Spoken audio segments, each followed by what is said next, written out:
Back to school, and there's new vaccination rules for teachers in Taiwan. Defending shared values. Foreign ministers cross continents to take a stand against authoritarian regimes. London calling. British MPs debate relations with Taiwan ahead of a visit to Taipei. This traditional umbrella dance uses Kung Fu-inspired footwork, making it difficult to learn and threatening its survival. I'm Louise Watt and I've come to Penghu to find out how they're trying to keep the art alive.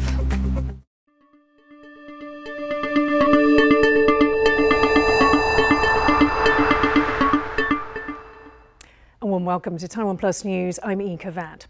On Friday, Taiwan reported 18 new domestic cases of COVID-19 and 61 new imported ones. It's the first day back to school for most elementary and junior high schools across Taiwan, where various pandemic-related measures are in place, as Louise Watt reports. First day back to school, and an unusually close cleaning inspection by Taipei's mayor.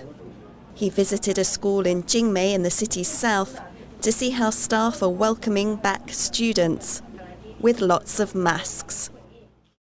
Across Taiwan, many schools are nervous amid a rise in domestic Omicron clusters. Some schools have set up disinfection machines, as this Taipei principal explains.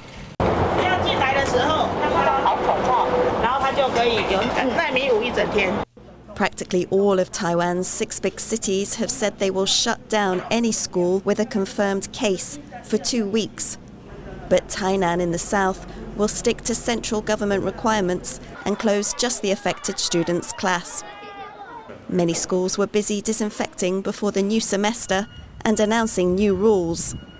家长一定要2剂才能进校园。老师的部分就是希望他也是能够 满3剂了，连1剂都没打的，1周都要做一次 PCR. A series of clusters, some whose infection sources are unknown, is stoking concerns that Taiwan won't be able to go ahead with its plan to reduce the length of quarantine from 14 to 10 days from next month. 除非有很大的变化，那否则还是会照顺序来进行。那基本的一个大的方向， 可能就是还要看疫苗的注射，尤其是第3剂的涵盖率。 The health minister said that rate will need to reach 50% before any restrictions are loosened. So far, half that goal has been reached. Damon Lin and Louise Watt for TaiwanPlus. The question of establishing formal ties featured in discussions in Taipei with a visiting delegation from the de facto state of Somaliland. The officials, led by Foreign Minister Isa Qaid Mohamud, spoke on a range of issues, including their impressions of Taiwan and relations with Taiwan and China. Somaliland declared independence from Somalia in 1991, but is not formally recognized by any country. How we talk to who do want to be having relations and diplomatic relations and all that stuff. I won't be very stuck with the word diplomatic. These are the political words. We're doing so many things with Taiwan. We have a lot of values. We share so many things. Taiwan is the most democratic nation in Asia. That's according to a report by the London-based Economist Intelligence Unit. Taiwan came in 8th out of 167 countries and territories worldwide, rated in the 2021 Democracy Index. That's up 3 places from last year. Taiwan was the only Asian nation to make the top 10. It was also one of just 5 countries in Asia and Australasia that the index called a full democracy. The report called 2021 the worst year for democracy around the world since 2010. It noted that less than half of the world's population now lives in a democratic country. Nearly a year after one of Taiwan's deadliest railway crashes, families of the victims met with Premier Su Tseng-chang. The Taroko Express Railway crash in northeastern Taiwan in April last year killed 49 people and injured 200. At the meeting at the Executive Yuan, they pushed for transparency and independent oversight of railway reform. Holding white flowers to represent eternal love, the families of victims of Taiwan's deadliest railway crash in decades meet with the country's premier, Su Zhenchan. 院长有肯定这些诉求，但是在对于承诺部分，我们还是听不到明确的一个方向。On a national holiday in April last year, an express train carrying almost 500 people derailed in a tunnel. 49 were killed and more than 200 injured after the train hit a truck that slid down a bank from a construction site overseen by Taiwan Railways Administration, or TRA. 4 people were indicted for negligence causing death over the disaster, a charge which carries up to 5 years in prison in Taiwan, but no one has yet been convicted. Those affected say prosecutions over the crash don't go far enough. They claim the disaster was preventable and accuse TRA, a government agency, of systemic failures. 那院长刚刚有承诺说他一定会改革。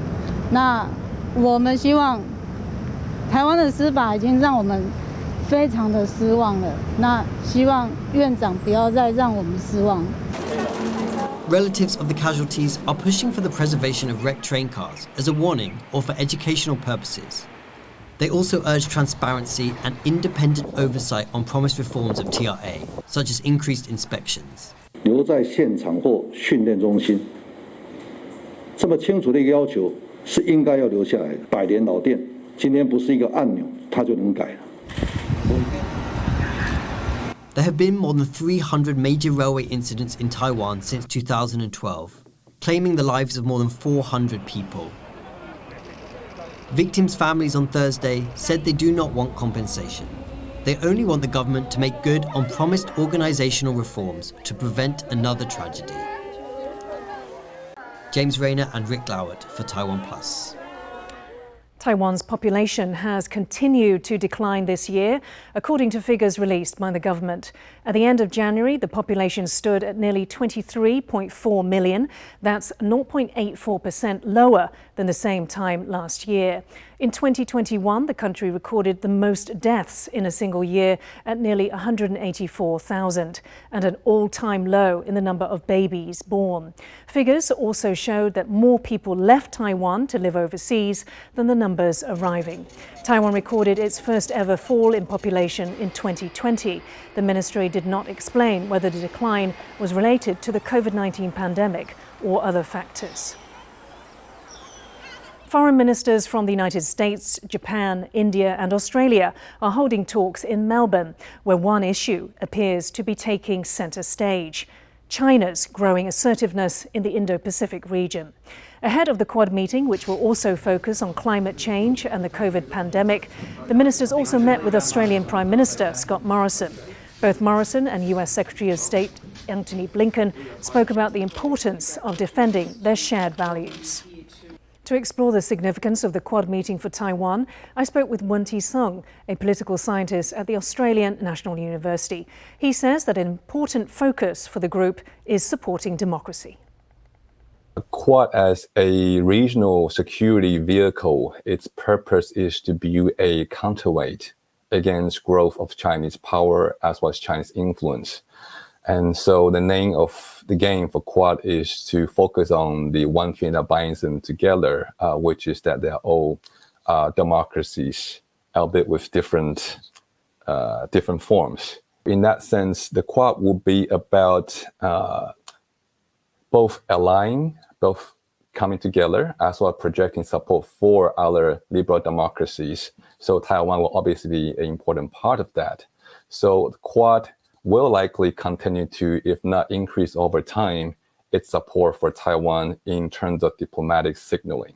And what do you think we might see coming out of the Quad meeting? The Quad will likely be a lot more diplomacy, a lot more messaging heavy. They'll be strongly encouraging continued prosperity and consolidation and deepening of democracy and human rights in the region. Taiwan will fall naturally under that umbrella. Taiwan is also concerned about greater regional economic integration as well.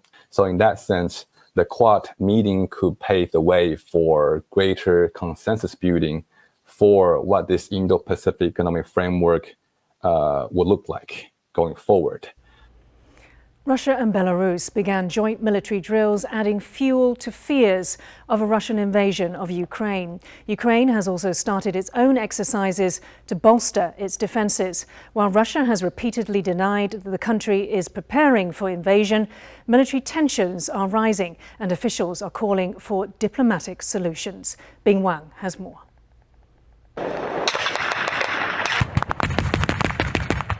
A thunderous show of force as Russia begins joint military exercises in Belarus, just 75 kilometers north of Ukraine's capital of Kyiv. 6 Russian warships also entered the Black Sea to the south of Ukraine.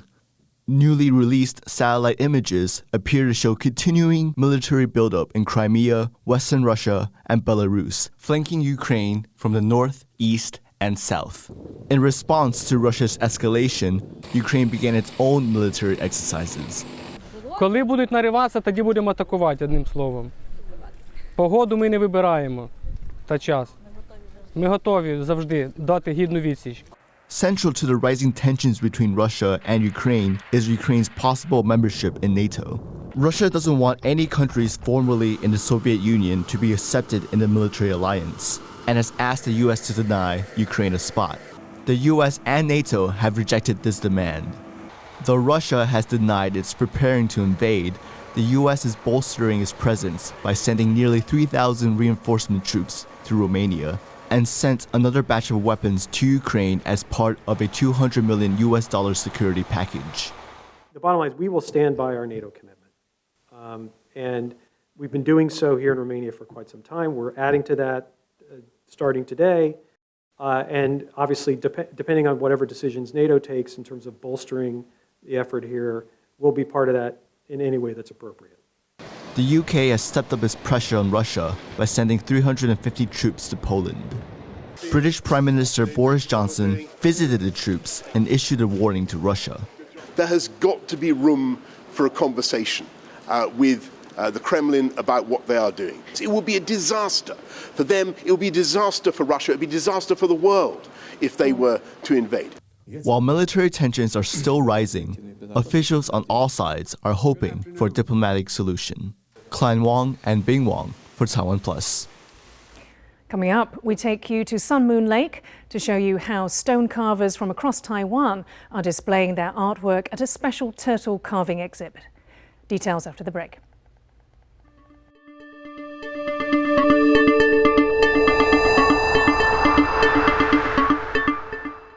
Welcome to Legit Mando. It's Jacob here and Mr. Sweet Potato. It's us again, the perfect duo. 你好吗？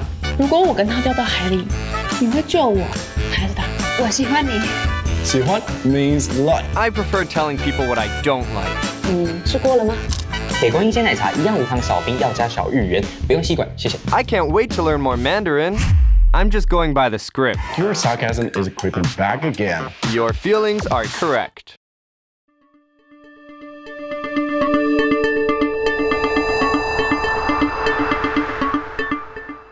Welcome back. You're watching TaiwanPlus News. In the first debate exclusively on Taiwan in 5 years, British MPs have adopted a motion calling for stronger ties with Taipei.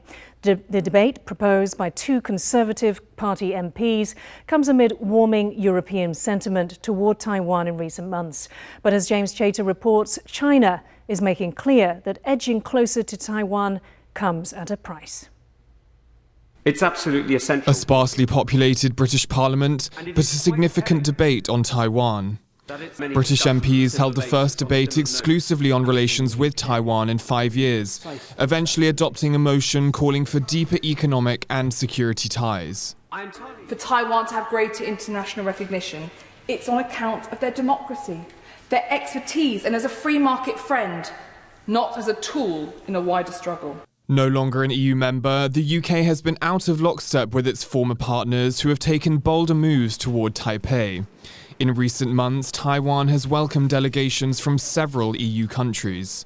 But British Foreign Office officials are conducting their own pivot to Asia, and MPs in Thursday's debate said Taiwan should be at the heart of this plan.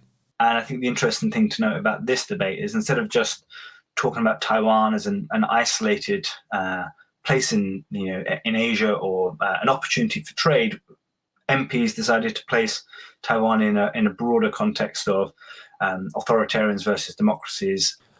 One MP also revealed there were plans in the pipeline for a Taipei office of the Westminster Foundation for Democracy, a British Foreign Office-sponsored body that supports democracies overseas.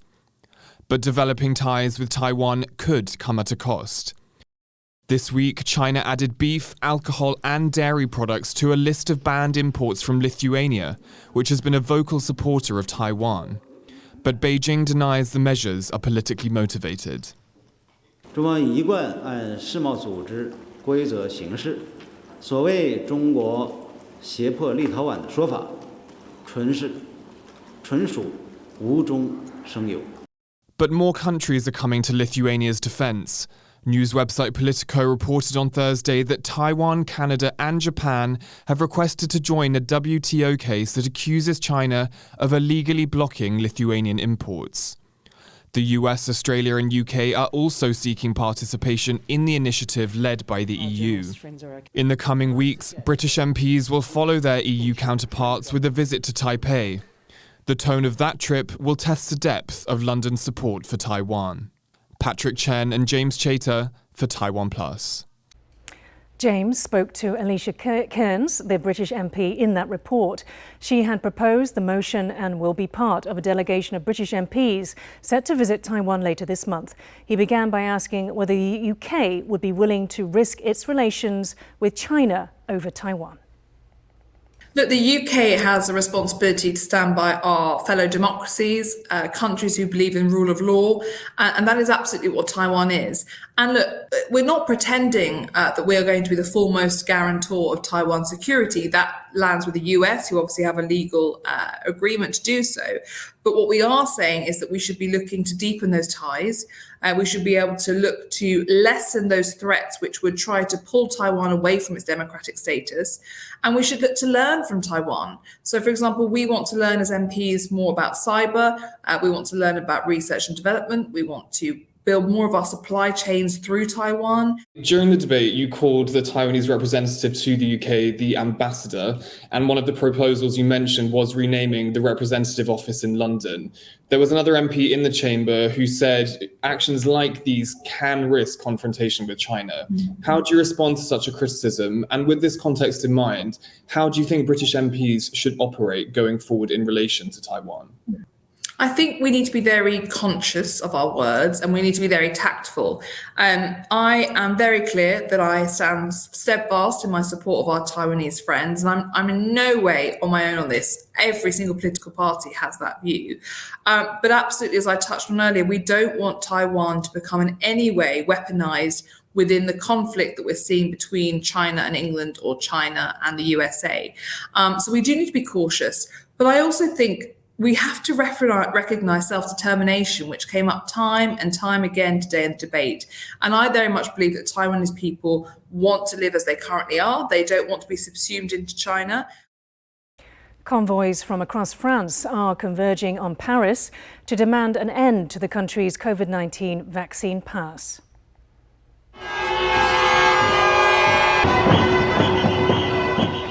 The motorists plan to block streets in the capital, with some set to move on to the heart of the EU in Brussels. Paris police have banned the protests, warning that those who obstruct traffic could face up to 2 years in prison. The movement is gaining traction on social media and has widened out to include other grievances against the government. The so-called Freedom Convoys are inspired by a blockade led by truckers in Canada opposed to the country's vaccine mandate. For the first time in nearly 2 years, foreign tourists will be allowed back into the Philippines. The country on Thursday reopened its borders, which have been closed to visitors since the start of the coronavirus pandemic. Vaccinated tourists who don't require a visa can now enter without having to quarantine. The government also ended a classification system that barred people arriving from the worst-hit countries. The authorities hope the move will give the country's struggling tourism industry a much-needed shot in the arm. Stone carvers from across Taiwan are displaying their artwork at a special turtle carving exhibit taking place at Sun Moon Lake. Philip Brassard has the story. These are called prosperity turtles. They're meant to bring peace and prosperity to their owner. Wenwu Temple in Sun Moon Lake is hosting a prosperity turtle expo, bringing together artists from all over Taiwan to put a spotlight on the artistry of stone carving. 第一屆基本要平安久的跋久的活动咧，受到咱全國地方各界的回響所以呢，今年就再次來舉辦這個跋久的活動 The sculptures in this year's event cover a wide variety of forms, showing off the creativity of the artists and the medium. 也有像河马的乌龟，那也有像鸟的乌龟，就是集结比较多样式，自己觉得有趣的一个创新。Visitors to the expo will have a chance to take a turtle home with them. The event runs until the last day of February. Chris Ma and Philip Brassard for TaiwanPlus. A unique dance with umbrellas and complicated footwork is a key part of temple ceremonies on Taiwan's Penghu archipelago. But with young people leaving these relatively remote islands for opportunities elsewhere, umbrella dancers fear this martial arts-inspired culture could disappear. Louise Watt reports.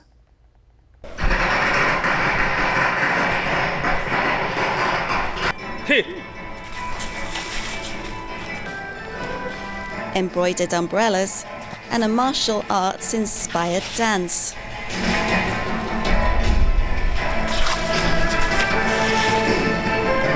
At this Confucius temple in Penghu, Xu Xiaoheng leads traditional art club members in a colourful custom to protect deities from evil spirits. It's an art form that dates back hundreds of years with roots in China. 但是传过来，澎湖又把它加入了武术这些步功套路，所以会变得更有特色。On evenings and weekends, Xu passes on the temple dancing tradition that he's learnt from an 85-year-old master. He started his own traditional arts club because he worries the skill is slipping away. 65-year-old Yang Youming has been attending dance sessions for 6 years. 这是两伞里面最高级的动作。 But with few students in their 20s and 30s, club members hope to attract younger dancers to keep the art alive. 能够希望从这个年龄比较大的学会了，然后来教导这些小朋友，慢慢的从小扎根，希望不要有断层的这种情形。